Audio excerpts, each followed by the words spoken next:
Vivre ensemble en paix et en bonne santé en cette période de pandémie, c'est ce qui est ressorti du 13e colloque interreligieux organisé à Dakar par la fondation allemande Konrad Adenauer. La religion et la santé sont intimement liées. Souvent, dans les religions, dans les livres saints même, on trouve des recettes, des remèdes.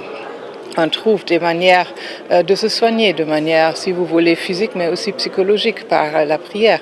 Donc, la religion a beaucoup à contribuer dans le traitement de la crise du Covid-19. Pour le représentant du ministère sénégalais, certaines structures de santé confessionnelles jouent un rôle important dans le système santé africain.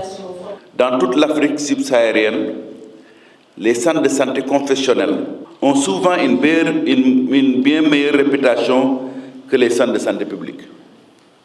Cette opinion très positive sur les structures de santé confessionnelles est très largement partagée, aussi bien par les usagers que par certains administrateurs nationaux de la santé. L'ambassadeur d'Israël et le Timktut Institute, partenaire de ce colloque, ont salué les efforts des chefs religieux en cette période de crise sanitaire. Ces dirigeants, justement, encouragent les fidèles musulmans et chrétiens à respecter les mesures barrières.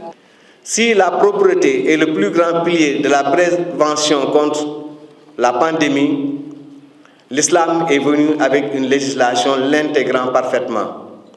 Le messager de l'islam, paix et salut sur lui, a recommandé la propreté du corps en la lavant à plusieurs reprises. De nouveau, le mot du pape François, le vrai défi, c'est de s'engager à faire en sorte que tout le monde ait le même accès au vaccin. Ce colloque de 2 jours aura comme programme des débats basés sur une approche socio-économique et politique en cette période de Covid-19. Les participants interpellent toutes les religions à renforcer le dialogue interreligieux dans le monde.